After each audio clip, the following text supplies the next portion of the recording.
Esta Portugal. conferencia comenzará a grabarse. Está bien, Eduardo, que hayas comenzado a tiempo y no, no pasó la última vez. Vamos a comenzar. Buenos días a todos. Hoy vamos a tener una charla de carácter técnico bien interesante dado por un par de jóvenes comparado con la edad de la audiencia. Eh, que se, el título está en inglés, es Integrated Behind the Meter, Solar Power in Upstream Oil and Gas Operation. Pero la charla va a ser en español, aunque las láminas están en inglés. La va a presentar Alonso Álvarez Meló, que es egresado del Liceo Los Arcos en Caracas, ingeniero electricista de la Universidad George Washington en Estados Unidos, del 2011, reciente, donde también obtuvo un máster de ciencia en gerencia y ingeniería en el 2012. Actualmente es gerente de proyectos de energía renovable en Chevron, aquí en Estados Unidos. Desde que se unió a esta empresa en el 2013 ha ocupado puestos en ingeniería de instalaciones y operaciones petroleras upstream, que cubren automatización, sistemas de potencia, ingeniería de proyectos, y durante los últimos 2 años estaba involucrado en energía renovable. Es ingeniero profesional registrado en el estado de Texas en Connecticut y recibió el nivel de Senior Member de la IEEE, que es una organización mundial. En el 2021 recibió la certificación, que es una organización mundial de ingeniería eléctrica y tecnología. También estará con nosotros Ricardo Rangel, que es un ingeniero electricista de la Universidad de Zulia y obtuvo una especialización en seguridad eléctrica de la Universidad de los Andes en el año 1999. Él tiene experiencia en sistemas en operaciones petroleras upstream, downstream, petroquímicas y de gas natural licuado. Se incorporó a Chevron en el 2018 en el equipo de sistemas eléctricos de potencia y actualmente forma parte del centro técnico de Chevron en Houston, que atiende requerimientos de diferentes unidades del negocio a nivel mundial. Bueno, con ustedes dejo a Alonso y a Ricardo. No sé, tú vas a arrancar, tú vas a Sí, iniciar. arranco yo. Sí, arranco Adelante. yo. No, Perdón, recuerden todos que las reglas son: apaguemos la cámara, Pedro, apaguemos los micrófonos durante la presentación, menos el de Ricardo y Alonso. Las preguntas por el chat, las preguntas escritas por el chat, y si desean pedir la palabra, pueden levantar la mano o pedirla por el chat también. Gracias. Disculpa, adelante. No, gracias. Buenos días a todos. Es un placer para mí, para Ricardo, estar acá con ustedes. Quería darle gracias a VAPA, especialmente a Francisco Gamarra, que fue el que se le ocurrió de traer este tema para VAPA. Carlos Sánchez, obviamente, y a Benemérica Eduardo Betancourt. La presentación del día de hoy está basada en un paper que Ricardo y yo presentamos conjunto a dos coautores más este año en una conferencia que se llama el Petroleum Chemical Industrial Committee, el PCIC de la IEEE, que como mencionó Carlos es el Instituto de Ingenieros Electricistas y Electrónicos. Es una organización a nivel mundial. Nuestro paper fue elegido para ser presentado en la sesión general. Entonces, la versión original de este paper se lo presentamos en frente a 2,000 personas, más o menos. Y estamos haciendo una parte 2 de este paper que va a ser en New Orleans en el 2023. Parte de lo que se presentó, que vamos a hablar un poco hoy, es que esto es un paper, ¿verdad?, que trae dos de las facetas más habladas de la industria de energía, petróleo y renovables. Y bueno, nuestra meta era demostrar que ambas pueden coexistir y progresar juntas. Con eso dejo a Ricardo. Muchas gracias, Alonso. Primero que todo, muchas gracias, Carlos, Eduardo, por la invitación. Para mí es un placer estar con ustedes y exponer este tema técnico de nuevas tecnologías que estamos aplicando en el sector petrolero aquí en Estados Unidos, y pensamos pues que tiene muchas oportunidades a nivel mundial. Eso, primero que todo, quisiéramos comenzar la presentación explicando el concepto, ¿no? Los dos métodos clásicos que tradicionalmente se han usado para utilizar la energía solar. Como ustedes saben, el método solar tiene por lo menos 20 años en el mercado, pero ha sido hasta ahora donde ha tomado un auge importante a nivel mundial. Y nosotros vamos a explicar los detalles por qué es que está tomando ese auge, ¿no? Esencialmente hay dos métodos de conectar una planta solar. El primer método es el que ustedes pueden ver en la parte superior de la lámina, es el método donde la planta solar se conecta directamente al sistema eléctrico, llamado in front the mirror. Y este método fue el primero que se usó. Esencialmente, la capacidad de la planta solar está solamente limitada por la capacidad del sistema eléctrico en absorber energía solar. Recuerden que la energía solar no es continua y por no ser continua, tiene una capacidad, el sistema eléctrico, dependiendo de las otras plantas que tengan, nuclear, gas y el resto de las plantas asociadas conectadas al sistema eléctrico, ellos tienen una capacidad limitada de absorber ese swing que se produce entre el día y la noche. Entonces, la limitante en este caso con el primer método es la capacidad eléctrica, pero cuando se analiza la capacidad eléctrica, un 20 o un 30% de la capacidad eléctrica generalmente es un número bastante grande comparado con lo que tú puedes producir por una energía, por una planta solar. Así que tú puedes instalar muchas de esas plantas solares hasta cierto límite. Entonces, esas plantas solares tienden a ser grandes y tienden a estar distribuidas a lo largo donde se encuentra el sistema eléctrico. Cuando llamo yo sistema eléctrico, es alta tensión. Estamos hablando de líneas de transmisión de 115.000 voltios hacia arriba, ¿no? Y ese fue la idea era suministrar energía limpia para las distintas cargas como casa o industria. Los que vivimos acá en Estados Unidos podemos escoger qué tipo de energía es asociada con nuestro medidor, si es energía tradicional o es energía producida solar o eólica. Entonces nosotros podemos escoger el tipo de energía que queremos consumir en nuestros medidores. Entonces, básicamente, ese es el primer concepto. El segundo concepto ahora está aplicado a sistemas industriales. Nosotros quisimos traer esta lámina bastante fácil de entender, ¿no? Como ustedes pueden ver, una casa con un panel solar es exactamente, tiene el mismo concepto de behind the mirror, porque el panel solar está detrás del medidor de la casa. ¿Cuál es la restricción de este método? Que el panel solar o la planta solar tiene que estar, o la capacidad de esta planta, estar asociada directamente con la carga. Por eso ustedes ven que una casa tiene solamente un conjunto pequeño de paneles, porque la carga es bastante limitada en este caso, comparado con el método 1, ¿verdad? Entonces, en este caso, la carga es un factor importante que nosotros tenemos que entender y predecir en el futuro porque son proyectos a largo plazo. La función de este método ahora es reducir el consumo de energía eléctrica proveniente de la red eléctrica. Entonces, es el target, como decimos en inglés, de este método, básicamente es ese en particular. Los dos métodos tienen distintos targets y tienen distintas capacidades que tenemos que entender. Básicamente, con este punto entendido, sí, la próxima. Vamos entonces ahora en detalle qué significa una planta solar behind the mirror, como lo tenemos en las siglas en el tope de la presentación. Se instala una planta solar de acuerdo a la carga asociada que vamos a querer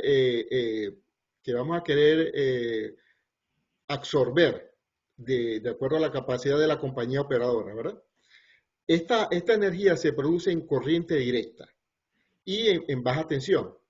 Entonces, lo primero que se hace después de producir la energía solar con los paneles es convertir la corriente directa en corriente alterna. Para eso utilizamos un inverter y el inverter lo transforma en corriente alterna, pero en baja tensión. Luego necesitamos subir la tensión. Nosotros llamamos el nivel de tensión ahora que el transformador hace esa función de subir el voltaje a un nivel de voltaje medio. Nosotros llamamos en inglés medium voltage. Medium voltage es algo entre 12.000 voltios y 69.000 voltios, dependiendo del diseño de la subestación de la compañía operadora. Entonces, subimos el voltaje y nos conectamos a la subestación de la compañía operadora. Como ustedes pueden ver en el gráfico, la subestación tiene una conexión con el sistema eléctrico y tiene un meter que va a consumir energía del sistema eléctrico y tiene una carga asociada, que son pozos, plantas asociadas con esa planta y tiene un sistema de distribución. Entonces, la idea de la planta solar es suministrar energía a esa carga que ustedes ven en la parte inferior como unos pozos a través de energía solar durante el día, ¿verdad? Y durante la noche el sistema eléctrico proporciona la energía suficiente para continuar las operaciones. La razón fundamental de hacer esto, como se dijo en la lámina anterior, es reducir los kilovatios hora o la energía consumida que me va a reducir la factura eléctrica. Esta lámina ahora es importante. Si ustedes hacen memoria, en los 20 años atrás, implementar un proyecto solar era realmente costoso.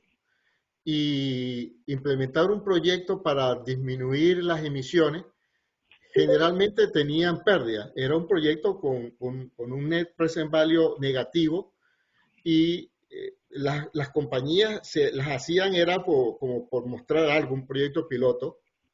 Pero ahora si ustedes ven esta gráfica nos dicen que los costos asociados con los paneles solares se han reducido drásticamente.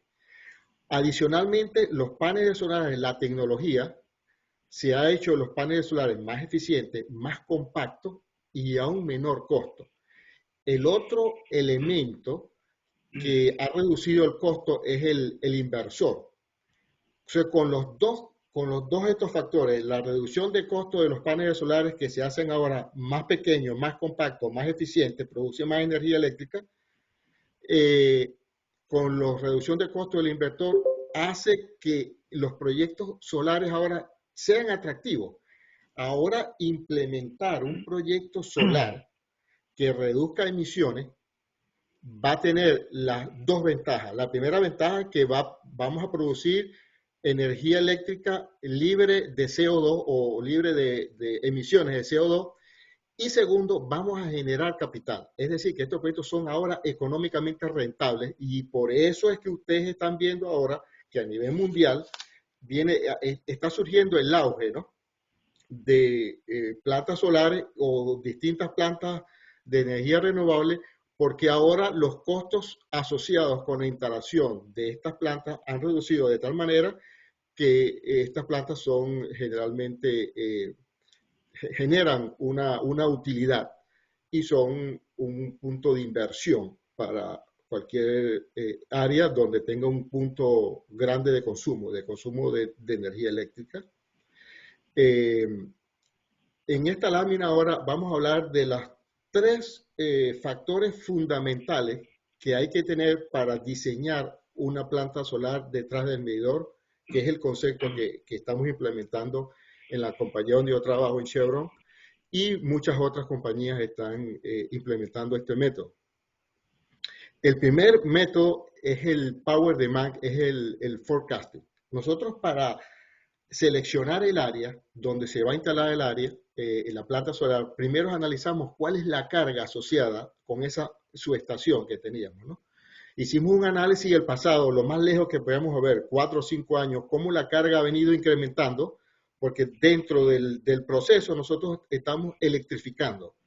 Cuando pasamos un motor que es accionado por gas y lo convertimos a motor eléctrico, estamos reduciendo las emisiones de CO2, es parte de la política de la compañía, reducir las emisiones por CO2, esas emisiones se llaman Scope 1, Alonso va a explicar eso en detalle. Pero tiene la desventaja que incrementa el consumo eléctrico. Como ustedes pueden ver en la primera gráfica, el consumo eléctrico es incrementado. Entonces es ahí donde entra en juego la planta solar o una planta de energía alternativa o limpia, donde el consumo, la cantidad de energía que yo tengo que suministrar es lo suficientemente grande que hace que el proyecto sea rentable. Por supuesto, después tenemos que analizar la carga futuro. todos sabemos que un campo petrolero declina en el futuro, y entonces queremos saber por cuánto tiempo nosotros podemos utilizar la planta solar de tal manera que sea rentable.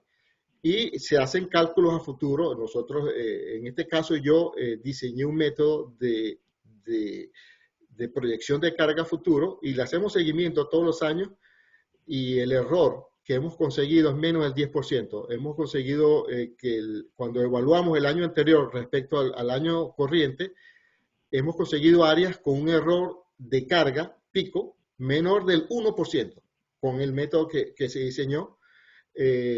Y esto nos da la confiabilidad de extrapolar en el futuro cuánto podemos nosotros proyectar que va a ser nuestro consumo eléctrico, y con seguridad podemos decir, esta área sí se puede instalar una planta solar o no se puede. En algunos casos decimos que no se puede.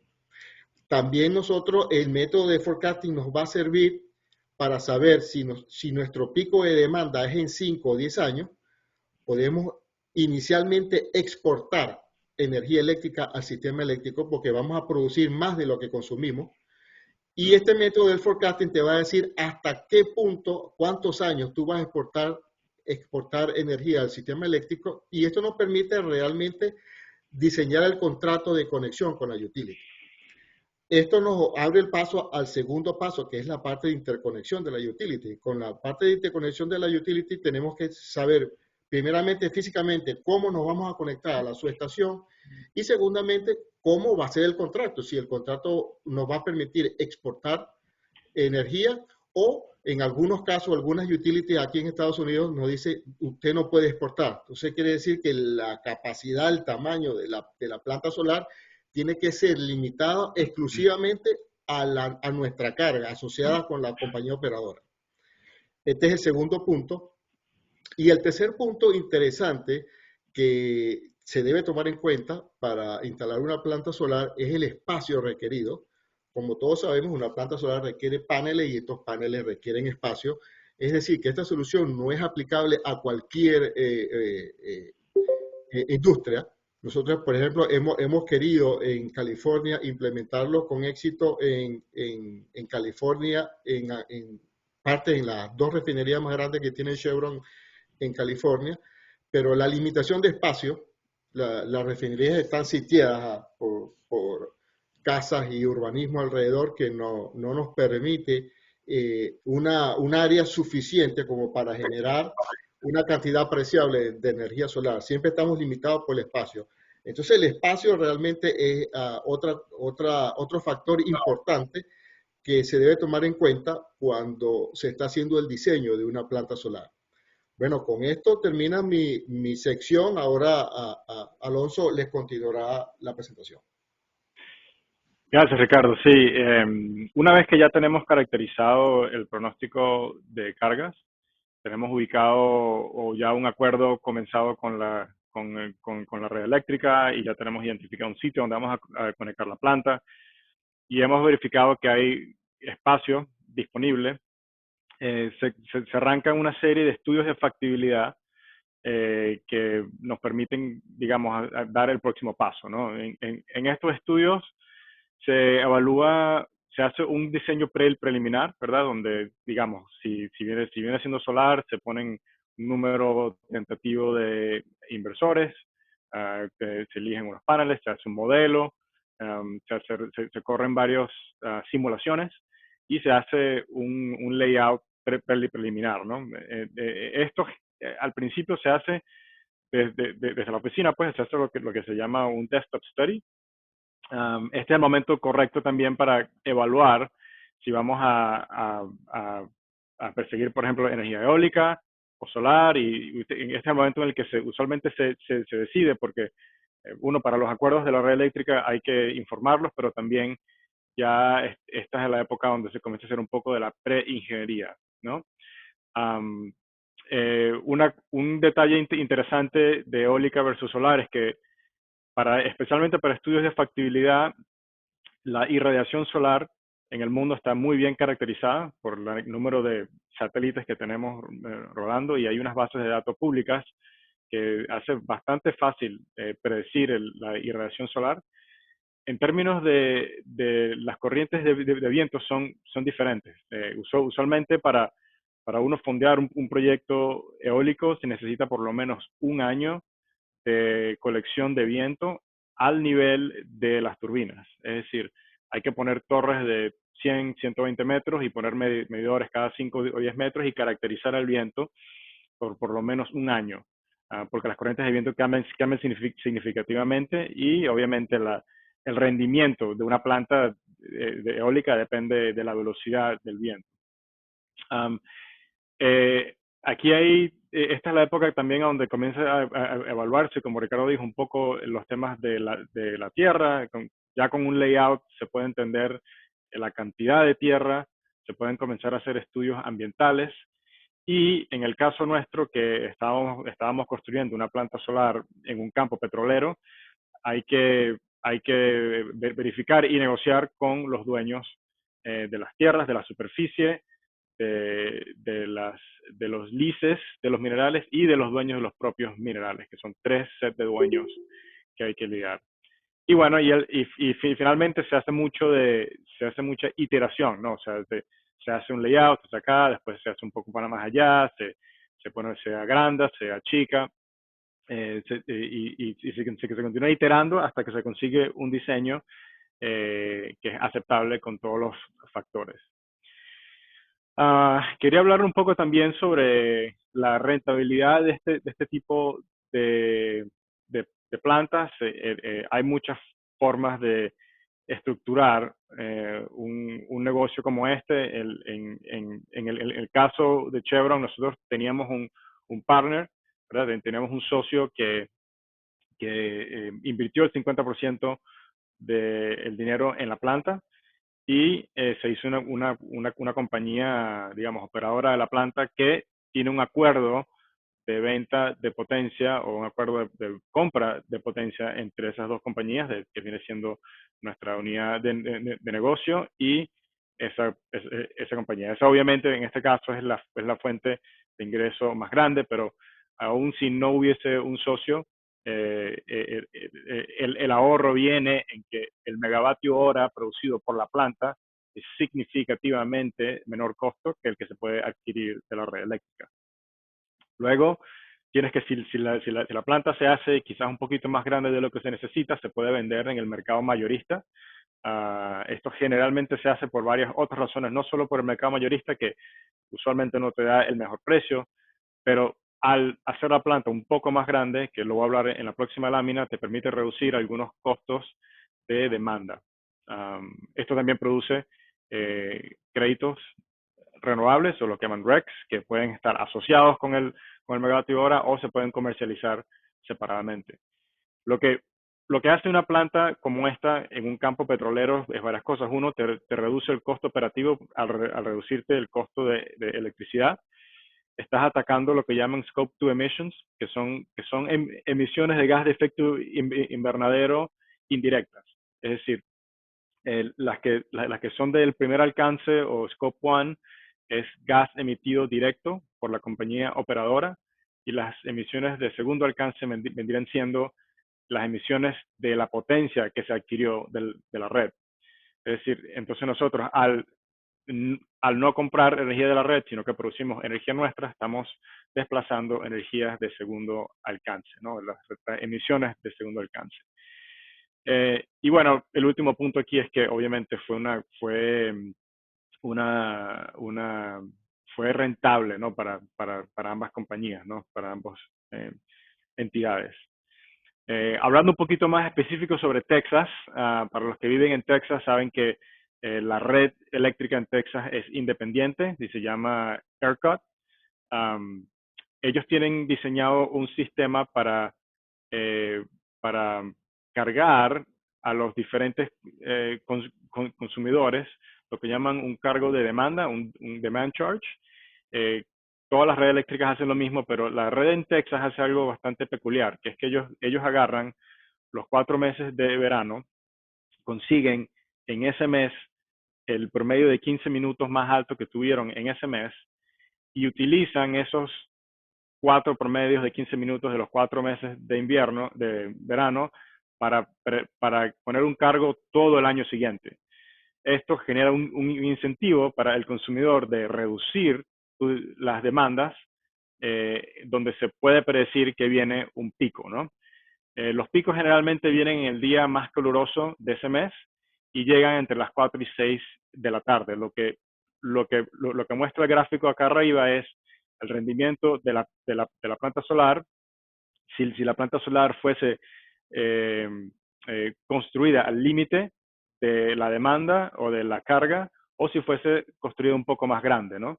Si se construye un poco más grande, se puede exportar un poco el mercado mayorista, como dije, pero también se aumentan lo que llaman los hombros, ¿no? Los shoulders del rendimiento, que a las horas pico de los 4 meses de verano permite comprar menos electricidad a la red eléctrica y reduce tus costos operativos para todo el año siguiente.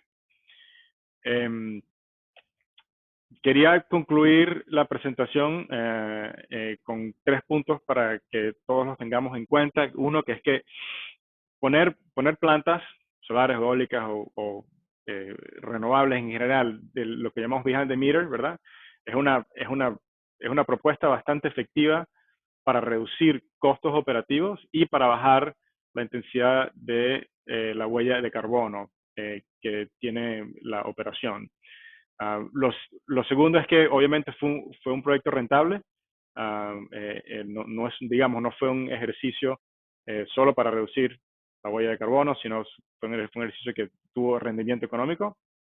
Y último, que la industria solar, ¿verdad? Y la industria petrolera tienen sinergias, ¿no? Y una de esas es, por ejemplo, el control de la tierra, de superficie, el control de los minerales, pero también, de un punto de vista eléctrico, es que las operaciones petroleras costa adentro tienen cargas bastante concentradas, ¿no? Que usualmente se surten con subestaciones que se hacen perfectas para la integración de plantas como las que estamos hablando.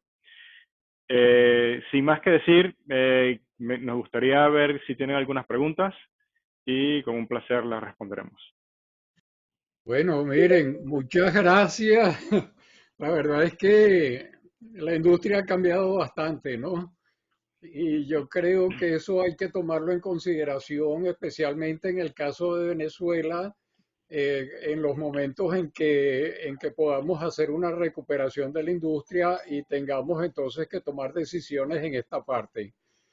Eh, Aquí hay varias preguntas. La primera es, ¿cuál es la vida útil de estas instalaciones y en la evaluación y si en la evaluación financiera se incluyen los costos de disposición de los equipos al final de esa vida útil y el saneamiento ambiental? Sí, sí, claro. La vida útil de una planta solar, lo que se llama utility scale, ¿verdad? Que estamos hablando ya más de 10 megavatios, es generalmente 25 años, puede ser entre 20 y 30 años, depende del diseño exacto. El costo de remediación siempre se incluye digamos, en el estudio económico y porque una planta en realidad es bastante sencilla, ¿no? Estás hablando de paneles solares, inversores y cables, ¿no? Y transformadores. Usualmente en los planes de operación se hacen inspecciones anuales de todos los paneles, haciendo un porcentaje cada mes. Y a los 5 o 10 años, usualmente hay que reemplazar algunos inversores. Es decir, que la planta en realidad no caduca a los 20 años, sino que esa es su vida útil.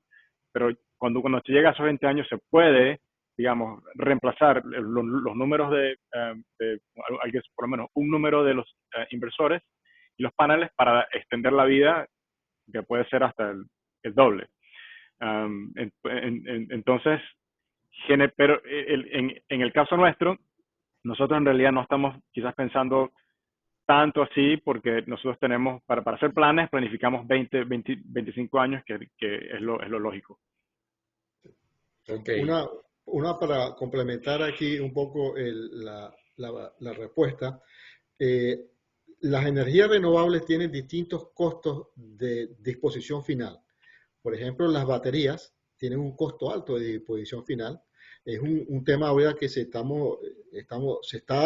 explorando activamente cómo suministrar energía temporal por horas si la planta solar no está produciendo, en el caso de la noche, ¿no? Incluir baterías que den una capacidad suficiente para hacer que la producción sea constante. Los costos de posición final de una batería son importantes porque tienen distintos elementos químicos y algunos materiales, algunos metales que hay que procesar. No es el caso del panel solar como tal. Entonces, los costos de disposición final de un panel solar son mucho más bajos que el de otras tecnologías como el de batería. Ok, te preguntan si en un país rico como Venezuela, con extensas áreas despobladas, potencialmente de vocación agrícola y ganadera, y también petroleras, se ha evaluado el costo de oportunidad en zonas de instalaciones solares extensas, en zonas que también son petroleras como Barinas o La Faja. ¿Cómo podrían competir con el desarrollo de pinares, especialmente en los estados Anzoátegui, Monagas y Guárico? Sí, la pregunta tiene que ver más con microgrid, que llamamos nosotros en inglés, que son los sistemas eléctricos pequeños que pueden ser aislados, ¿verdad? Un pueblo o un sistema agrícola que por alguna razón no tenga la capacidad o no tenga energía eléctrica, estos sistemas se pueden aplicar. De hecho, aquí en Estados Unidos se aplican para estos sistemas y se combinan con baterías para dar un sistema continuo de día y noche. Mi opinión personal es que estos sistemas para un país como Venezuela, que es geográficamente pequeño, tiene el tamaño de Texas y Oklahoma combinado, y tiene un recurso importante energético, esta puede ser una solución temporal mientras se desarrolla el sistema eléctrico. Como sabemos, el sistema eléctrico venezolano está en ruinas y una fase de transición podría ser este tipo de energías que en un año se pueden estar implementando mientras se implementan las soluciones de largo alcance como extensión del sistema eléctrico, extensión de líneas de transmisión y distribución o subestaciones, incremento de subestaciones. Cuando hablo de incremento de capacidad, estos otros acciones de más largo plazo son más rentables en el largo plazo, pero toman más tiempo, más planning.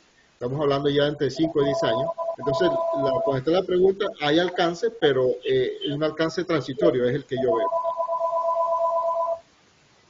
Ok. Te preguntan cuál es el tiempo de implementación de estos proyectos desde el diseño hasta la puesta en funcionamiento.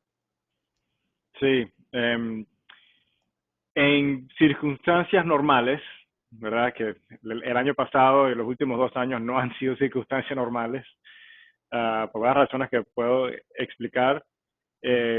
Una planta de más de 10 megawatts, una planta ya que es utility scale, se puede construir en un año con unos 6 meses de ingeniería y otros 6 meses de originación, como se dice en inglés. Es decir, uno de los factores limitantes más grandes que tradicionalmente ha habido es la interconexión con la red eléctrica, el proceso de aplicación, de los estudios que se hacen y que la interconexión sea aprobada. Pero en el último año la dificultad ha sido adquirir paneles solares. Ha habido una demanda muy grande. El Departamento de Comercio en Estados Unidos pasó unas leyes que no tienen mucho sentido, frenaron la industria solar completamente y hubo un resurgimiento a mediados de año. Pero generalmente yo diría como 2 años es una medida, digamos, razonable. Ok. La siguiente pregunta es, ¿Cuál es la razón por la cual no se ha expandido el tipo de plantas espejos concentrados como la de Crescent Dunes en Nevada? ¿La agarras tú o la agarro yo, Alonso? Dale vos y yo te complemento. Muy bien, muy bien. Muy bien. Estamos hablando ya de la eficiencia. Los espejos concentrados realmente tienen una eficiencia mucho más baja si la comparas con la eficiencia actual de un panel solar.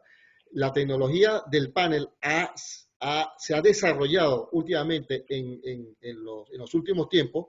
Los chinos pues, han invertido una cantidad de recursos intelectual y económico en desarrollar esta tecnología y son ellos tienen el monopolio ahorita de los paneles solares y han creado este tipo de paneles solares cuya eficiencia es mayor que de punto concentrado. Sí, no, y parte de esa falta de eficiencia viene porque estás agarrando energía solar, la estás enfocando en un punto, estás calentando un medio y ese medio está moviendo algún generador, ¿no? Que es básicamente imitando la forma tradicional de generación de electricidad.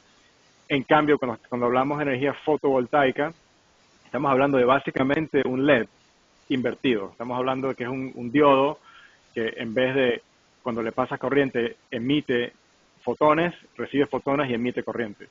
Entonces, nosotros como mundo hemos invertido muchísimo en la tecnología de diodos y mucha de esa investigación ha caído sobre paneles solares. Y la siguiente pregunta es, la energía solar se observa como una gran posibilidad para ser utilizada en particular en campos petroleros remotos. Es una cuestión a evaluar y ver la posibilidad de reemplazar plantas existentes obsoletas. ¿Qué incentivos fiscales o regulatorios incorporan las evaluaciones económicas de sus proyectos?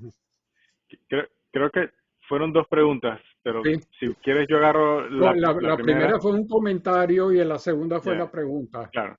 Sí, bueno, para darle un color al comentario de Pedro Castillo es que el problema con utilizar plantas en sitios remotos es que no son despachables, ¿verdad? No, el sol no sale durante la noche y el viento también tiene su seasonability, ¿no? Entonces tendrías que tener un sistema de almacenamiento para tener un sistema de 24 horas, que el campo petrolero generalmente es un campo que no se apaga, ¿no? Que 24 horas es una carga constante. Entonces, claro, cuando le añades el sistema de almacenamiento, se te complican las cosas desde un punto de vista financiero más que todo. Y la próxima pregunta era, ¿qué incentivos fiscales y regulatorios proponen? Ok, básicamente una de las formas de ingreso más grandes que tiene una planta solar son los incentivos fiscales. Ese incentivo fiscal en Estados Unidos se llama ITC, the Incentive Tax Credit, y es una forma bastante inteligente de fomentar la construcción de plantas solares porque te dan un porcentaje del capital que se invirtió en la planta en una forma de crédito fiscal el día 1 de cuando la planta arranca. Entonces, digamos, las economías de la planta están casi que garantizadas si arranca. Y bueno, si tienen más preguntas puedo entrar en detalle. Ok, te preguntan cómo es el mantenimiento y con qué frecuencia. Bueno, sí, dale, Ricardo, yo agarro esta que la conozco. El mantenimiento de las plantas solares son, comparado con una planta de generación de turbinas aeroderivadas o lo que sea, es bastante bajo. Se puede hacer con 2 o 3 personas, incluye la limpieza de los paneles solares, que dependiendo del clima se ensucian más o menos. Incluye el mantenimiento de las zonas verdes, sí es una zona verde alrededor, y la inspección de los paneles y la inspección de los inversores y los transformadores. Entonces, digamos, un campo de 20 megawatts se puede manejar con unas 2 personas y estás en los cientos de miles de dólares al año, que es bastante bajo comparado con, o sea, en términos de megavatio hora. Te preguntan si hay planes de utilizar el 100% del tiempo de operación de estas plantas utilizando baterías. La agarro yo. Bueno, dale, dale, Déjame dale. iniciar esta. El problema, gana hype, lo que no hay es tecnología. Las tecnologías de batería tienen un tiempo limitado. La mejor batería, si yo comparo una sola celda, tiene un tiempo de descarga de 4 horas, el máximo. Entonces, para llegar a 12 o 18 horas, yo tengo que sobredimensionar. Es decir, que voy a tener 3 o 4 unidades. La primera unidad trabaja las primeras 4 horas, se descarga. Entro con la segunda, trabaja las 4 horas, se descarga y entraría con una tercera, ¿verdad? Para suministrar 12 horas de carga. Entonces, esto hace el proyecto un poquito más costoso, lo hace más complicado, porque la tecnología de batería no está diseñada para proveer energía por largo tiempo. Para eso hay otras tecnologías como el hidrógeno. El hidrógeno, una de las ventajas que tiene el hidrógeno es que tiene una capacidad de almacenamiento mucho más largo que una batería. Estamos hablando de días, de meses o de años, en el mejor de los casos, por el hidrógeno. Entonces, hay que ver, contestar la pregunta es si se quiere, si se ha estudiado, pero la tecnología de batería no está ahorita diseñada, no está en el mercado disponible para proveer energía por más de 4 horas. Y lo único que quería agregar a lo de Ricardo es que el megavatio hora de batería cuesta alrededor de $1.000.000. Entonces, estás hablando de que así sea 1 megavatio hora por 16 horas o 12 horas, estás hablando de $12 millones. Y las cargas generalmente están alrededor de los 10 megavatios horas para arriba. Entonces, estás hablando de cientos de millones de dólares para tú poder tener una operación que no necesite estar pegado a la red. Eso es CAPEX. CAPEX. Está hablando del costo de inversión. Yeah. Ok. En el proyecto de ustedes, ¿cuál es el porcentaje de reducción del costo de la electricidad?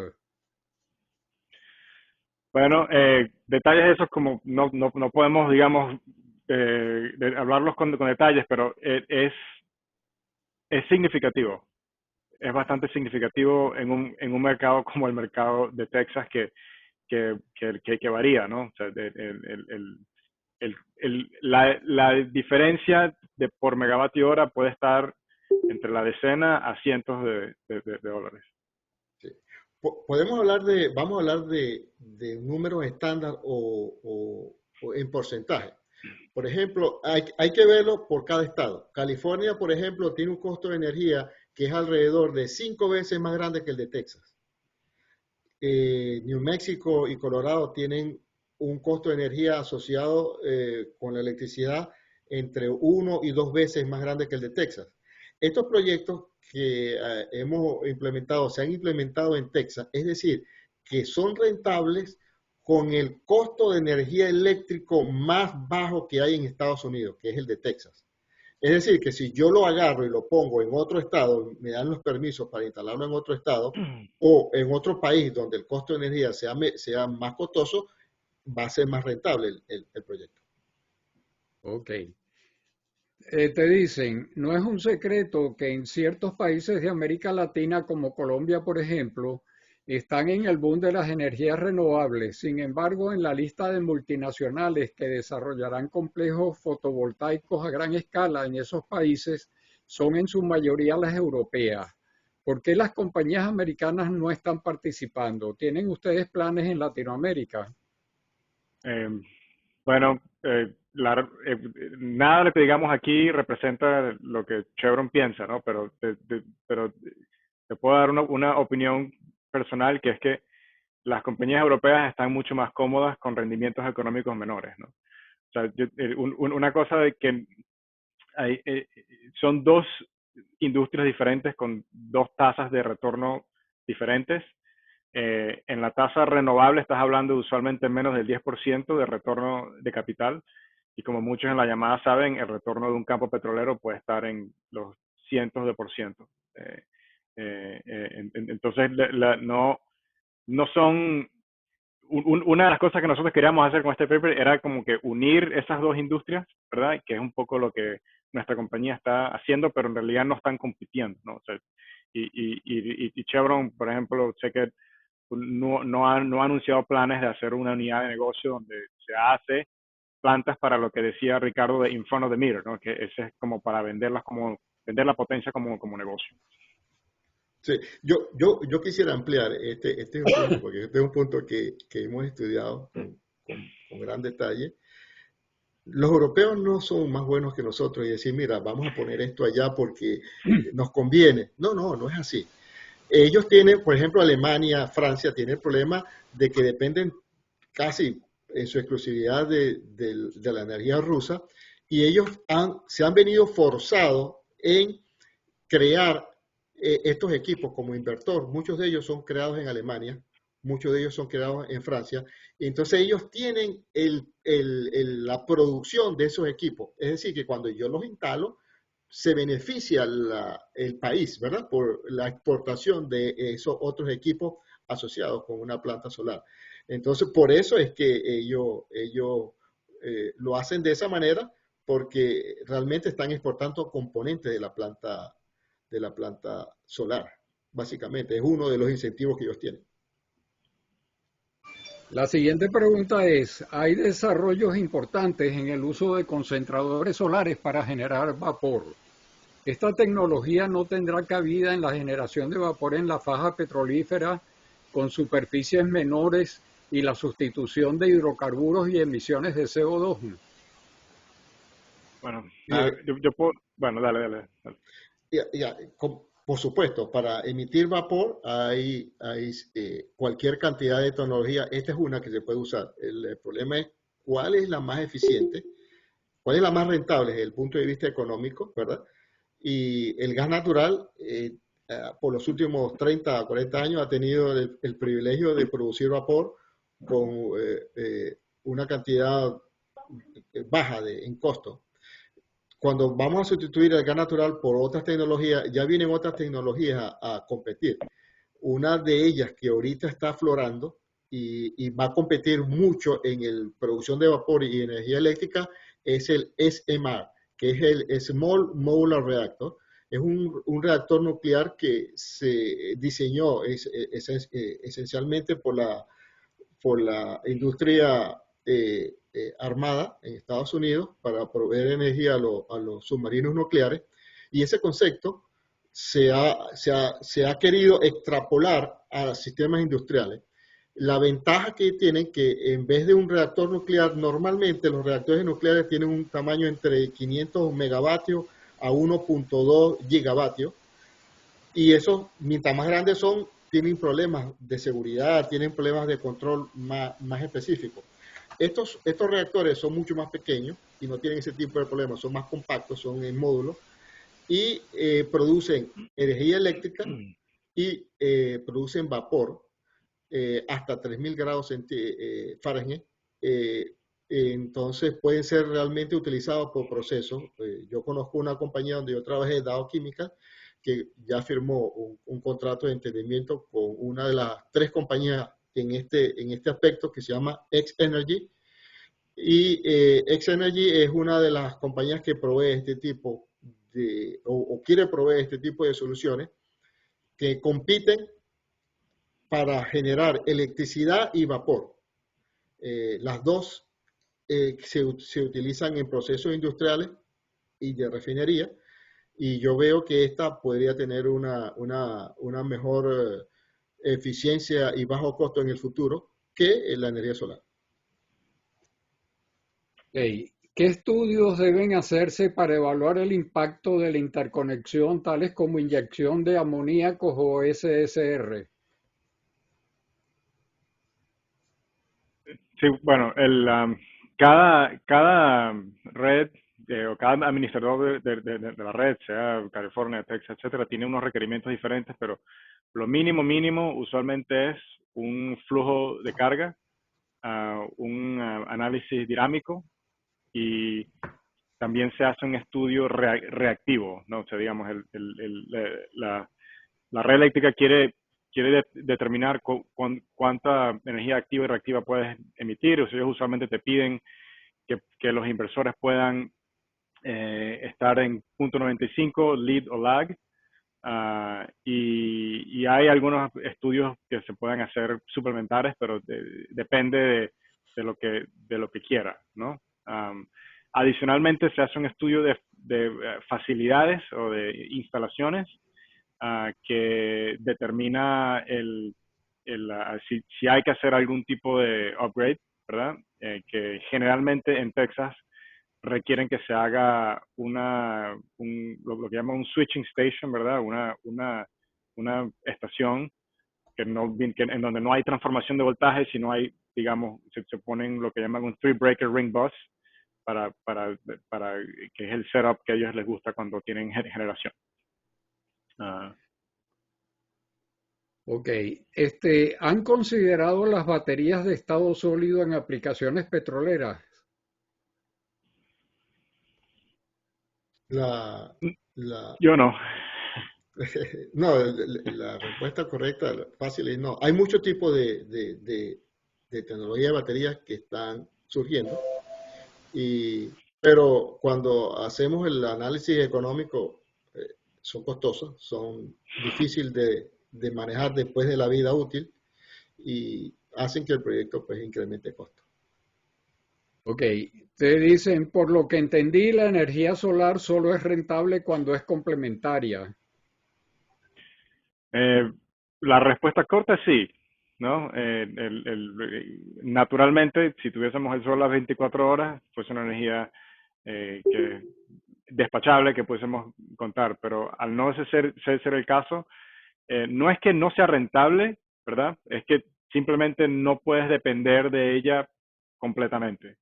O sea, el buen, digamos, el middle ground, ¿verdad? Que hemos conseguido nosotros es que es muy útil porque el costo por unidad es muy económico, es muy económico.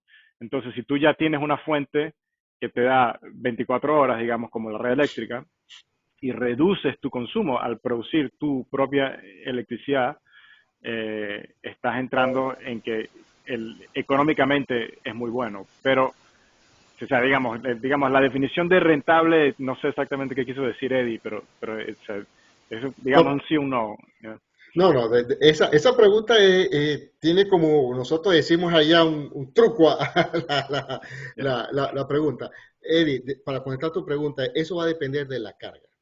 El ejemplo que Alonso te está diciendo son para cargas grandes realmente, estamos hablando de megavatios, encontrar un sistema de batería es costoso, pero para sistemas pequeños de microgrid Buen punto. o ya la tienes, la batería lo puede hacer, pues no es tan costoso. Es decir, que si nosotros hemos implementado, por ejemplo, para estaciones de flujo remotas que no son de control, que solamente son de monitoreo, ¿verdad? Que la carga eléctrica es pequeña y están remotas, le colocamos paneles solares y el sistema de batería es un sistema de batería manejable, es un trailer muy pequeño. Y muchos de ellos, algunos de esos paneles tienen su propia batería, que son individuales, un kit completo, panel, batería, y son rentables. ¿Por qué? Porque son tan rentables porque la carga es pequeña y la batería, la tecnología de batería lo puede suministrar, básicamente. Entonces, la pregunta tuya tiene un sí y un no, que está limitado por la carga, que el tamaño de la carga a la que tú quieras alimentar. Ok, mira, con esto terminan Falta una las pregunta, preguntas. Eduardo. Falta una pregunta. No, es que Víctor Vázquez se anotó en el derecho de palabra. Yo no sé si tú lo borraste o él se borró. Yo creo que él se borró porque hizo la pregunta. Está bien, vamos a darle la palabra a Víctor. Ok, entonces vamos a darle la palabra a Víctor Vázquez. No sé si se fue. Ya va. No, ahí No, está. no. Ahí está. Estoy aquí muy atento. Muy Yo agradecido. yo bajé la mano porque tenía la misma pregunta que tú vas a hacer. Okay, mi comentario un poco, digamos, reflexión alrededor de que si uno mira, bueno, la última pregunta que había hecho es si los proyectos eran rentables aún sin los incentivos fiscales, ¿no? Y si uno le quita incentivos fiscales, pues evidentemente estos proyectos empiezan a colocarse en zonas de difícil justificación. Y la reflexión que yo quería hacer simplemente es que hay dos maneras de ver el mundo, ¿no? Y una forma de ver, o dos perspectivas. Una es la perspectiva del usuario, en la cual yo estoy instalando una carga intermitente que lo puedo hacer porque siempre tengo el respaldo de una red que tiene una capacidad instalada a la cual yo le voy a bajar el factor de capacidad porque yo voy a generar parte de mi propia energía. Entonces, siempre y cuando los factores el cargo por capacidad de la potencia que yo demando es lo suficientemente bajo, pues este tipo de cosas son justificables, ¿no? Digamos, uno hace ese análisis individual y a uno le puede funcionar. Ahora, cuando uno se va, lo extrapola y ve los sistemas y toma el asiento del despachador de carga que tiene una potencial carga incierta dependiendo de las condiciones climáticas para mantener un sistema operando confiablemente, pues uno se consigue con situaciones como la alemana, ¿no? Donde se han instalado cerca de 130.000 megavatios de potencia renovable, tienen un factor de capacidad que no llega al 20%, es decir, solamente se utiliza promedio anual un 17-18% de toda esa capacidad.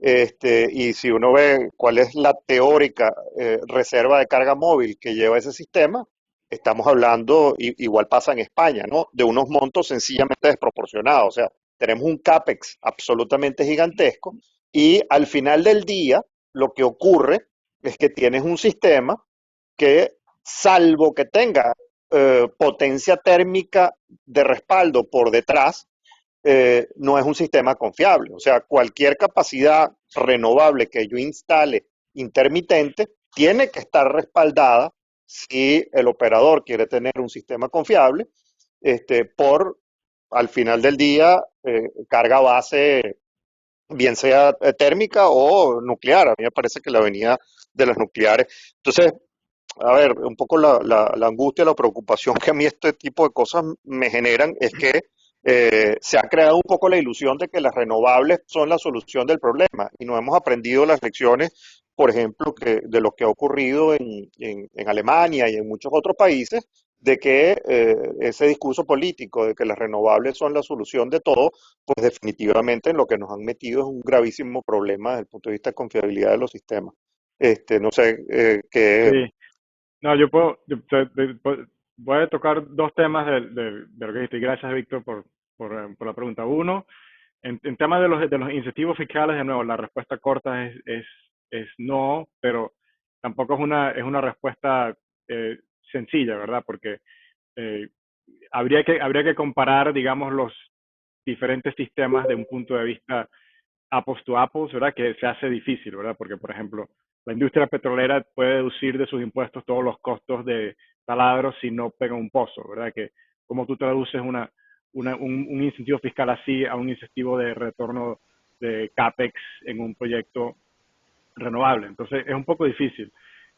Pero la respuesta corta, de nuevo, obviamente, si sacan el ITC o el PTC, ¿verdad? Si el IRS mañana lo quita, entonces obviamente estos proyectos se hacen mucho, mucho más difíciles.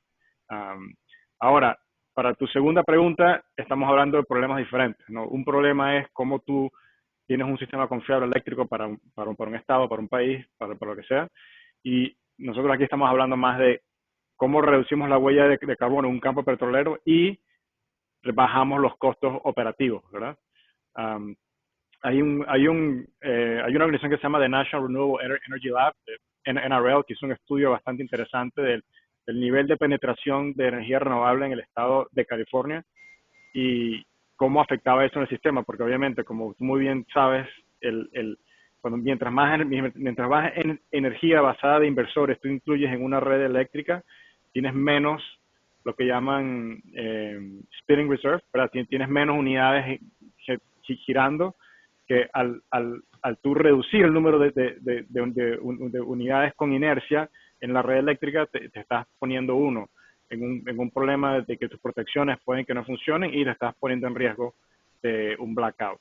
El máximo nivel que ellos vieron creo que fue 30 y algo de por ciento, en el cual si sobrepasas el 34% en términos de nameplate, pones al sistema en riesgo. Y eso obviamente sin contar con sistemas de almacenamiento. Entonces, es un problema, pero de nuevo, son problemas diferentes, ¿no? Uno es un problema de cómo, sí, y estoy 100% de acuerdo contigo de que la energía solar intermitente o la energía eólica intermitente no es la solución para sacar las turbinas de gas o la energía nuclear que es con la que estamos nosotros todos conectados el día de hoy. Sí, yo Gracias. quisiera complementar un poco la pregunta de Víctor. Víctor, iniciamos la presentación, o mi parte se inició con dos tipos de métodos que hay, ¿verdad? El front the mirror y el behind the mirror, y tú estás mezclando los dos al mismo tiempo. Tomas la asunción de uno y lo combinas con el otro, y no es así. Si recuerdas la lámina, la capacidad, dijimos que en el front de Mire tiene una limitante, que es la capacidad del sistema eléctrico en aceptar esa carga. Toda la razón. 20% es el número que más o menos estamos hablando para energías solares. Nuestra presentación aquí es basada en cómo hacer dinero para proveer energía eléctrica a una carga determinada. No estamos diciendo que vamos a solucionar el problema de todo el mundo, sino que vamos a bajar los costos operativos de un área en particular, un área industrial operativa, y ese es el concepto de behind the meter. Entonces, son dos conceptos distintos. No, estoy claro y disculpa, yo creí haber hecho el disclaimer antes de hablar de que entiendo que son dos perspectivas distintas de ver una situación y que entiendo perfectamente el razonamiento de ustedes. Por favor, que no se interprete como una crítica, sino más bien como una No, al contrario. preocupación que cargo encima yo, ¿no? Con todo el tema político este. Muchas gracias, Sí, ¿ah? no, gracias por la pregunta. Bueno. Bueno, yo sigo en el orden de palabras. Tengo dos preguntas. La primera, ¿qué tan vulnerables son estos paneles solares a huracanes y tornados que son muy frecuentes aquí en los Estados Unidos?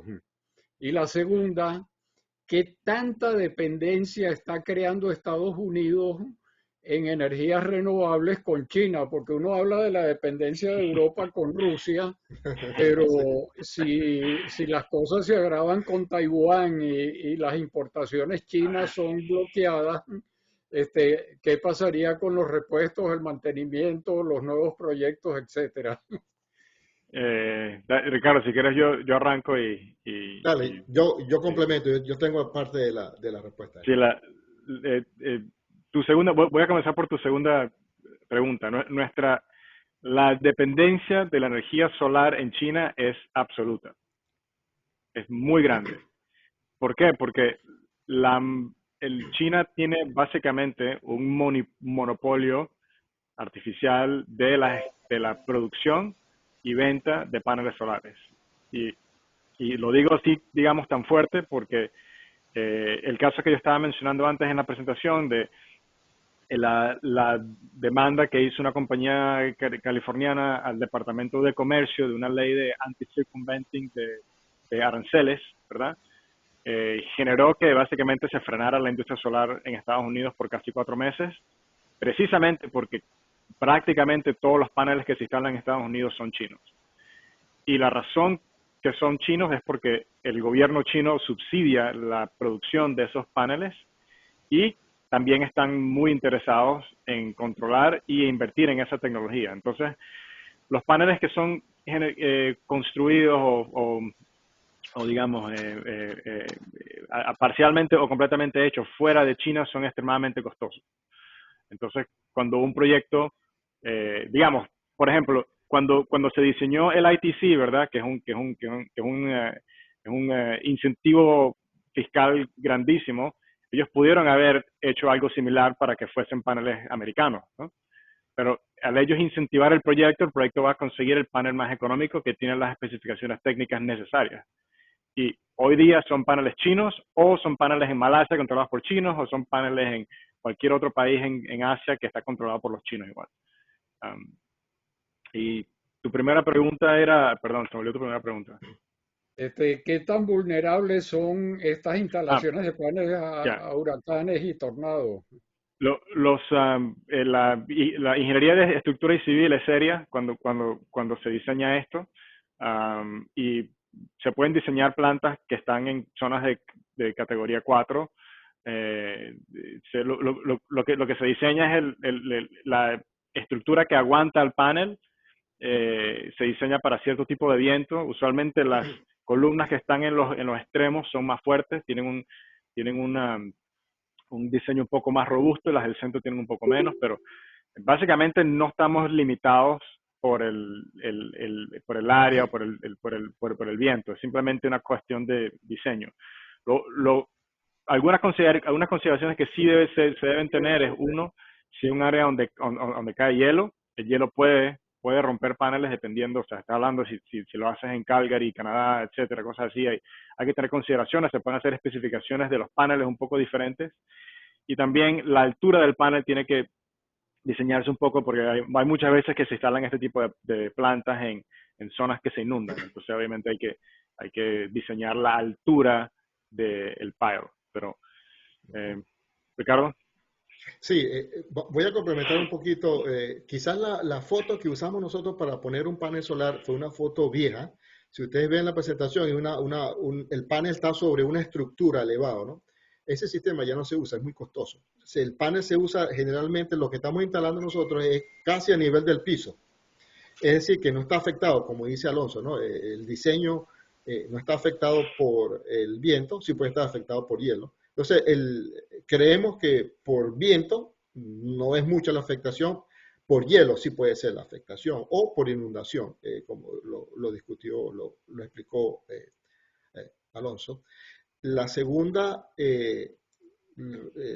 la segunda parte es, los chinos están metidos con los paneles solares. Ellos han invertido cualquier cantidad de millones de dólares en esto. Y ellos no van a ser tan estúpidos de suicidar esa inversión que ellos han creado por muchos años. Entonces, sí es cierto que crea preocupación, y la preocupación existe en crear una dependencia. También es cierto que los chinos tampoco están interesados en perder toda la inversión que ellos han hecho en ser los líderes para producir esto. Entonces hay un tira y encoge acá, ¿no? Con este tema, y al final prevalecerá la economía. Es decir, si el sistema es económico y rentable, se establecerá. Y así la historia nos lo ha dicho en el pasado, que si el sistema es económicamente rentable, va a prevalecer. Si hay incentivos para incrementar los taxes o se hace mucho más costoso esta tecnología, va a desaparecer. Así de sencillo. No, yo lo pensaba era en Taiwán. Si se desencadenara una invasión china a Taiwán y Estados Unidos rompiera relaciones con China y prohibiera y diera sanciones económicas, ¿qué pasaría? Pero bueno, eso no te voy a pedir, Ricardo, que seas tú quien lo aclare. Empezamos a quemar más petróleo. No, y se pasó un incentivo fiscal para las plantas americanas y se acabó el rollo. Sí, mira, Pedro estaba anotado en el orden de palabra, Carlos. No sé si él se borró o tú lo borraste. No, yo no lo borré. Ah, Pedro, tú borraste tu derecho de palabra. No, no lo borré. Ah, entonces fue Carlos, ¿oíste? No fui yo. No importa quién fue. Pero estoy aquí. Yo estoy por ahí en el derecho. Bueno, tienes la palabra, 3 minutos. Juan, yo no tenía Juan. Juan, ¿tú pediste la palabra? Bueno, no Sí, importa. Juan viene después de Pedro. Juan viene después de Se la Pedro. pedí a Eduardo, Carlos. Sí, Eso ok. fue el Juan diablo, viene fue el después de diablo que Pedro. la borró. Fue el diablo que la borró. Mira, yo les voy a leer la pregunta que tenía en el chat, ¿no? Una experiencia que realizamos en el lago de Maracaibo en los años 50, cuando aún no se hablaba del CO2, fue reducir las necesidades energéticas, principalmente por reducir costos de producción. al bombear toda esa producción del lago de Maracaibo en la zona de Tijuana hacia hacia las orillas del lago para meterlo en los tanques y mandarlos para la refinería y el exterior. Ujú. Sí. Y fue intentando reducir la energía cambiando los tipos de bombas. Yo tuve a mi cargo 114 estaciones de flujo que tenían más de 500 bombas con motores eléctricos. Y cambiando las bombas que tenían una mayor eficiencia volumétrica, sobre todo en petróleo pesado, conseguíamos por volumen de petróleo reducir la energía debido al diseño de la bomba. No solamente que conseguimos mejorar la eficiencia volumétrica, sino que estas bombas, que ya no eran las de plunger antiguas, la Oldwell y la Gardner Denver, esas bombotas, sino que además hacían menos ruido. Y no se podía escuchar a veces el micrófono de la comunicación verbal de las instrucciones que se daban de tierra por el ruido. Y lo que es peor, producían una vibración tan grande en la plataforma que los risers que venían de cada pozo se rompían Ujú. y entonces contaminaban el lago. O sea, eran tres propósitos. La pregunta es, para instalar estos paneles eléctricos en el lago, ¿dónde se montarían? ¿En el lago o en tierra y con su consiguiente costosa transmisión de la energía hasta el lago? Muy bien, Pedro. Esa pregunta me cae como anillo al dedo, Pedro, porque en mis comienzos en PDVSA, yo trabajé hasta el 2002, técnicamente el 2003 cuando me botaron de PDVSA. Yo en los años 90 fui el jefe de laboratorio de protecciones eléctricas de la exfilial Maravén que tenía operaciones en el lago. Y en los años 90 nosotros implementamos un proyecto de paneles solares para alimentar ciertas cargas. ¿Cuáles son ciertas cargas? Por ejemplo, un pozo. Un pozo tiene solamente la carga eléctrica, es en la parte control, no tiene potencia. Y entonces se diseñó un sistema, creo que fue Honeywell, que en conjunción con Honeywell, en aquellos momentos el sistema de data no estaba de data solar, de energía solar disponible a nivel mundial, no estaba desarrollado. Entonces Honeywell entró con un primer diseño que no tenía la capacidad suficiente de cargar la batería durante el día y suplir la energía solar. Es decir, que después de un cierto tiempo la batería moría. Y nosotros encontramos la solución simplemente instalando el panel solar en nuestro laboratorio, en el techo. Recuerdo que lo instalamos en el techo de laboratorio. Nosotros teníamos un laboratorio allá donde hacíamos todo este tipo de experimentos y le íbamos anexando paneles hasta determinar cuál era el número de paneles necesario para poder alimentar la carga eléctrica y que diera capacidad para cargar la batería que se había descargado durante la noche. Eso se hizo en los 90, pero como dijimos, para cargas limitadas. Para cargas grandes de potencia, hemos hecho un estudio, por ejemplo, yo hice el último para Nigeria, offshore Nigeria, y la cantidad de paneles que nos dan, el área, no es, tenemos que hacer un deck extension que llamamos en inglés, y para los que han trabajado en offshore saben que el deck extension es muy costoso.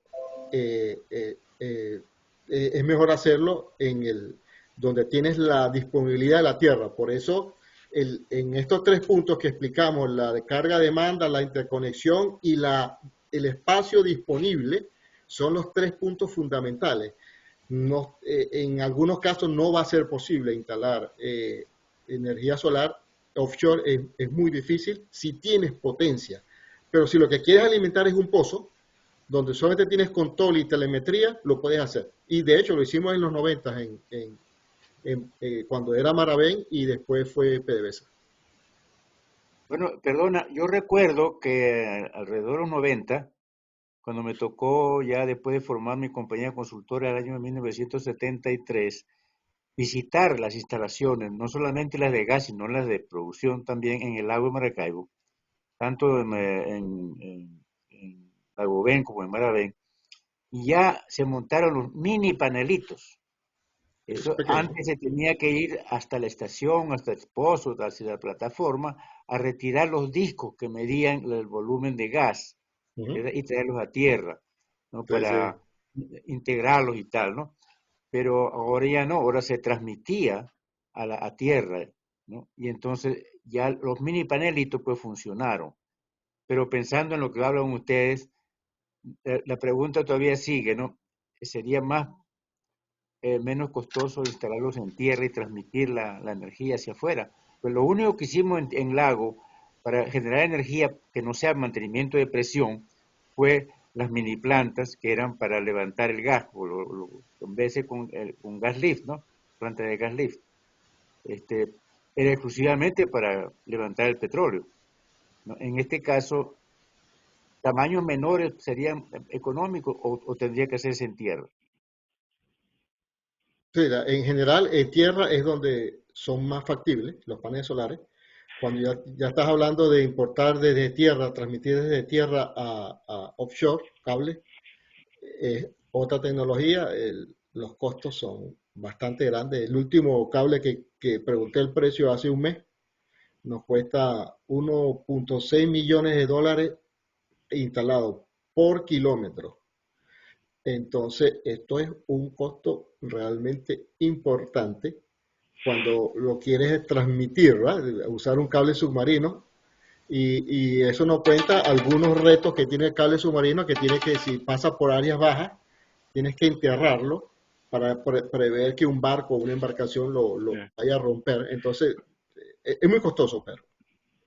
Una cosita que quería añadir, Pedro, es que la tecnología de energía solar flotante es una tecnología que está probada bastante en Asia.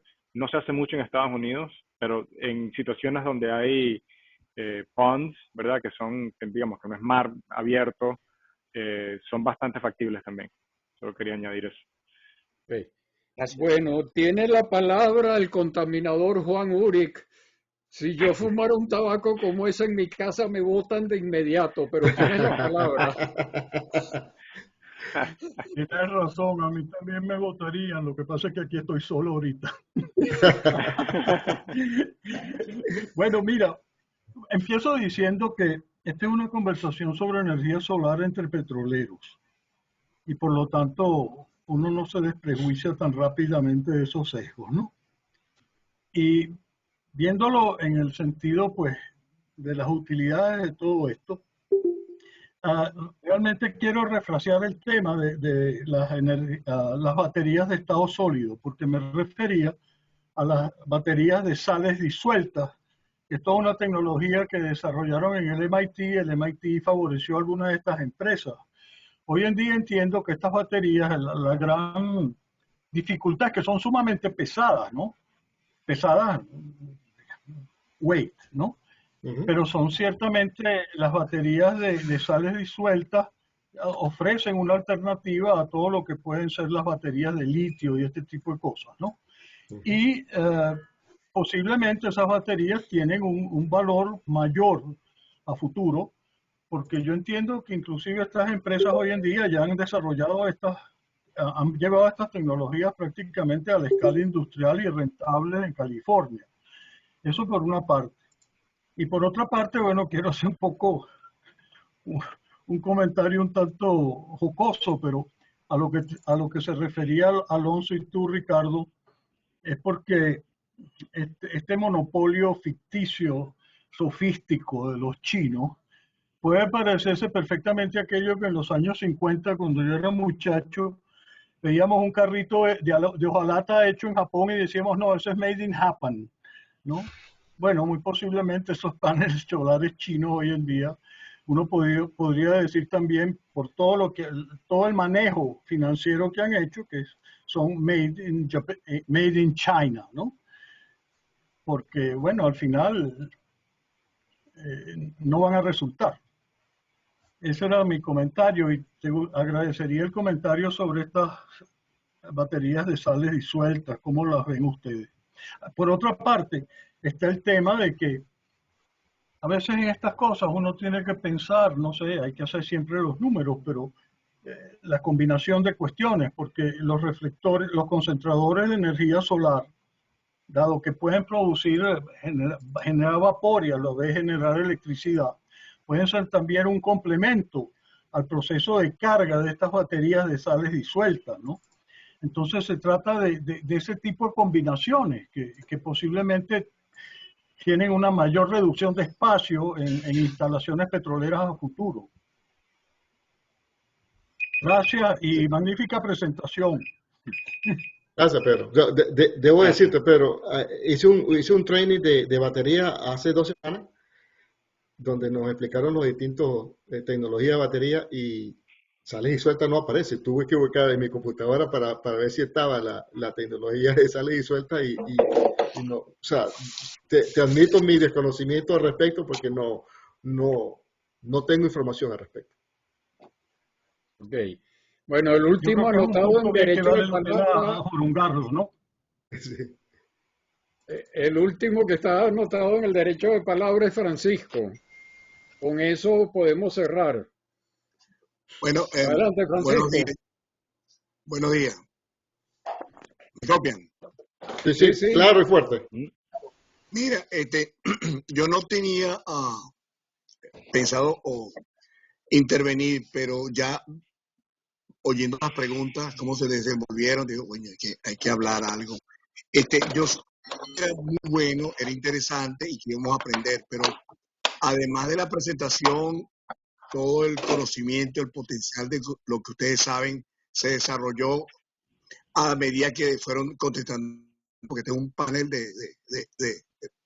sí, no expertos, además de expertos petroleros, muchos curiosos en el área. Déjeme decirle que estoy altamente satisfecho de ver todo el talento y todo el conocimiento que ustedes tienen y orgulloso de que sean venezolanos y que estén en una empresa como altamente competitiva y eficiente y estén en algo que es de hechos, de technology, que estén allí montados adelante como la tropa de choque, una nueva tecnología. Y altamente satisfecho y el futuro de Venezuela, si llegan a desaparecer los anticristos, está garantizado con las nuevas generaciones y si no sucede, bueno, contamos con el apoyo de ustedes en futuros proyectos de VAPA y Iberoamerican y felicitaciones y un orgullo que ustedes estén con nosotros y me siento muy, muy satisfecho de su presentación. Y gracias, Eduardo y Carlos, por la oportunidad. Sí. Francisco, déjame hacer un comentario porque es que Francisco tocó el punto medular de la razón por la que estamos acá. Nosotros, Alonso y yo, revisamos el historial de presentaciones y vimos a Humberto Canderoberti, vimos a Diego Arria, vimos a toda esa gente y le digo, bueno, pero ¿valdrá la pena presentar un tema técnico en este tipo de audiencia? Y la respuesta fue positiva. ¿Por qué, Francisco? ¿Cuál es nuestro objetivo? Nuestro objetivo es tratar de influenciar este tipo de conferencias a personas más jóvenes y a personas que puedan estar en Venezuela y a venezolanos en general que les interese el tema tecnológico e irlos formando e irlos preparando. Esa es la mejor planificación, el recurso humano, para cuando llegue el día D. Cuando llegue el día D, que no sabemos cuándo va a llegar, vamos a tener esa gente que puede que regrese, puede que no regrese, pero si regresa va a tener la formación técnica y la formación moral. No podemos, como decía Arturo, en los programas que yo tanto me veía y que muy poca gente veía, es que tenemos que tener esa integración de los dos factores, moral y técnico, para poder reconstruir el país. No va a ser la reconstrucción de nada, sirve si solamente nos enfocamos en la parte económica o la parte técnica. La parte moral tenemos que subirle la moral. Y la moral del venezolano, por tradición, es honesta. Y déme explicarle un ejemplo de esto. Mi suegro es italiano, ya murió, y llegó a Venezuela en el año 57. Él venía de Puglia, que es uno de los estados más pobres que tiene Italia. Y cuando llegó a Maracaibo, él me decía, mira, me sorprendió, eso me lo comenta él a mí, que el día jueves, cuando yo voy a salir a trabajar a las 4 de la mañana, resulta que en la ventana de la casa está un tarro de leche y abajo del tarro de leche está el pago de la semana.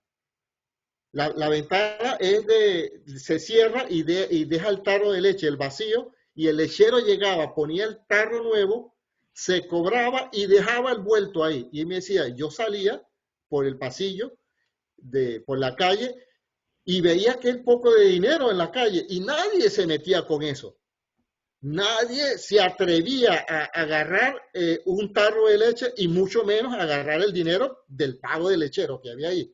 Esa era la Venezuela que teníamos anteriormente. ¿Qué nos pasó? Es lo que tenemos que preguntarnos. Y nos pasó fue cuando nos llegó la realazón inesperada de los años 70, nos volvimos locos. Y tenemos que devolvernos allá. La integración técnica, la educación técnica y la educación moral del venezolano que adentro o que salga en este tipo de conversaciones es fundamental. Y con eso, o sea, ustedes ven mi casa, yo llegué aquí en el año 2006, yo le decía a Pedro y a Carlos ayer, con 2 maletas y los ahorros de toda la vida, $10,000. Toda la vida de ahorro. $10,000 fue lo que me alcanzó de ahorrar cuando llegué acá. Y yo, trabajando honradamente, trabajando honestamente, se ha podido conseguir lo que todos ustedes han podido conseguir también. Es decir, que ese ejemplo es el que queremos llevar allá.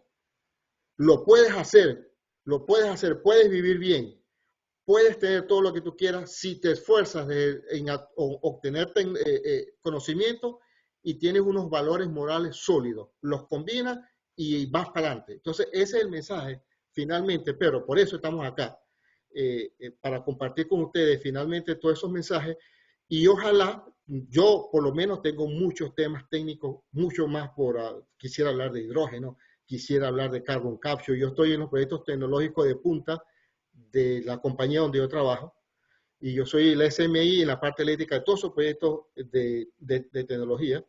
Y quisiera ver más gente joven involucrada en este tipo de conversaciones para, de una manera, incentivarlos a que sí se puede y que no todo es dinero, no es todo lo fraudulento, como nos han venido el comunismo, sino que trabajando honradamente y sí se puede hacer. Básicamente ese era el comentario que te tenía, Pedro.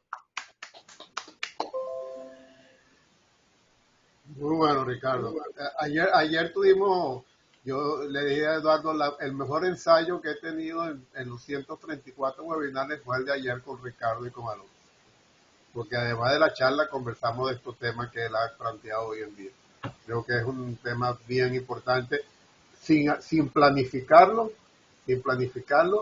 hemos tenido un cierre de oro hoy con Ricardo y con Alonso. Hay 2 personas en la palabra, Eduardo. Pedro y Pedro. Vamos, primero está Pedro Castillo y después está Pedro. Adelante, Pedro Castillo. Ok. Gracias, Ricardo, y gracias, Alonso, por esta interesante presentación sobre la energía, sobre este tipo de energía. Sencillamente mi intervención va a ser muy breve. Quizás Eduardo y Eddie Ramírez recuerdan este hecho, pero cuando Maravén estuvo atendiendo el área de Suata al principio, en la fase exploratoria, sucedieron unos hechos interesantes. Yo tenía que atender los registros eléctricos que corrían en pozos y nunca se me olvida una madrugada que venía de un pozo por allá por Santiago de Cabrutica. De regreso, encontré en una medicatura una pick-up de Maravén alumbrando hacia la medicatura. Oye, me llamó la atención y me bajé a ver qué pasaba. Yo pensé que era algún trabajador de Maravén accidentado. Pues resulta que la pick-up tenía las luces prendidas hacia la medicatura porque la enfermera que además era bruja, estaba atendiendo una señora que estaba pariendo. Y eso de verdad que para mí fue conmovedor. Ese hecho tan notorio lo llevé yo a la oficina, inclusive hasta lo presenté a niveles altos en Maravén, y empezamos a pensar qué hacer. Y de allí surgió la idea de instalar unos paneles solares en esa escuela, que al lado, en esa medicatura que al lado había una escuela. Para hacerlo corto, logramos conseguir el panel solar con una compañía, lo instalamos, se le dio luz a la medicatura y al colegio. Y claro, como operaban mayormente de día, solamente la medicatura podía hacer uso de la luz nocturna porque el colegio sencillamente paraba, ¿no? Pero fue efectivamente, como ustedes mencionaron, un panel con una batería para atender los asuntos nocturnos, ¿no? Pero fue una experiencia, eso fue en el año 84, fue exitoso porque cumplió su cometido y además pues me permitió a mí conocer que habían estas tecnologías sencillas, pero que resolvían problemas grandes. Entonces, esto lo traje a colación porque me gustó mucho la charla y quise traer esta anécdota que fue un hecho real. Gracias. Gracias, Gracias a ti, Pedro.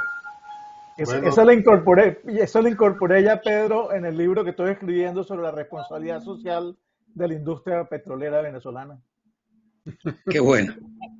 Ok, Pedro, entonces. Adelante, Pedro. ¿Me escuchan? Sí. sí, Bueno, sinceramente quiero felicitar efusivamente tanto a Alonso como a Ricardo. Le pusieron la fresita en el tope del cóctel con su charla técnica y esas palabras que dijo Alonso. Mira, casi se me salen las lágrimas. Yo también tengo una pequeña historia. Cuando llegué a Venezuela un año antes que tu abuelo, en 1956, gracias a un premio que me dio en aquel entonces el presidente Pérez Jiménez, cuando existía el Ministerio de Minas y Hidrocarburos. Y esos 3 meses que me estuvieron dando vueltas para conocer los campos de Venezuela, me sorprendió de tal manera, desde el primer campo que fue Quiriquiri en mayo de 1956, encontrar esa manera de ser del venezolano. Adopté como hermano mayor, ya que no tenía ningún familiar, ni amistad, ni nadie en Venezuela en aquel entonces, a Julio Casas, a quien ustedes probablemente conocen mucho. Un extraordinario venezolano. Pero no fue solamente Julio. Fue el primer mes que me pasé en Oriente, igualito, desde el Caripito hasta San Tomé, todos los campos, encontraba la misma manera de ser. Y cuando me iban a mandar al Zulia, yo me preguntaba a mí mismo, ¿la gente en el occidente será igual que en Oriente? Bueno, igual, y tal vez mejor por su música y su alegría, igualito. 3 meses dando vueltas por todos esos campos y me guardé el pasaje de regreso al Perú y me quedé. En una semana estaba trabajando en Creole Tijuana. La razón principal, la manera de ser del venezolano. Yo tenía 22 años, estaba muy jovencito, no tenía ni $1 en el bolsillo, ¿no? Pero eso no lo sabe la mayoría de mis amigos, excepto los que trabajamos juntos allá en Creole Tijuana, ¿no? Pero el resto no me conoce. Y mi contribución más importante ha sido en formar la primera empresa venezolana de consultoría del upstream, del subsuelo, con más de como 100 profesionales desde PhDs, máster, etcétera, para divulgar la tecnología petrolera, especialmente en Latinoamérica, y después tener clientes en 15 países en el Asia, Europa, etcétera, etcétera. Lo cual me hace sentir muy orgulloso porque he contribuido con un granito de arena, pero todavía no he contribuido lo suficiente. 40% de mi tiempo lo gasté en ayudar a los barrios. 45 barrios en Caracas y más de 100 en el resto de Venezuela. Ese fue nuestro único error que yo creo que nuestros colegas petroleros cometimos, dejar que el país lo gobiernen quienes no debieran haberlo hecho, desde 1811. Y la deuda tan grande que tenemos con esa gran población que le negaron la educación y el derecho a vivir mejor, es una deuda que tenemos que pagar nosotros, y ojalá algún día esa meritocracia y esa gran eficiencia de los profesionales venezolanos que lo han demostrado a nivel mundial, ¿no?, en Indonesia y en muchos sitios, puedan tener el control político del país para que actúen con igual nivel de meritocracia y amor a Venezuela. Nosotros hemos contribuido con el 68% de la energía que consumió la Segunda Guerra Mundial. Y a consecuencia de eso tuvimos que producir yacimientos en Jusepín y en Occidente a una velocidad increíble en forma no eficiente.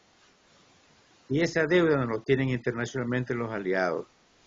Nosotros debemos de recuperar nuestras producciones y recuperar el petróleo que hemos dejado behind the casing, como decíamos allá, ¿no?, que no lo pudimos producir.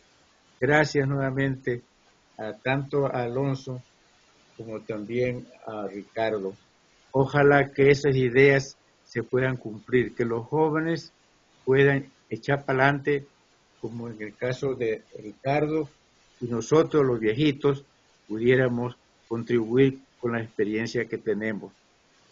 Dios los bendiga. Gracias. Gracias a ti, Pedro. Amén. No, muchas Bueno, gracias por esas palabras y gracias a todos.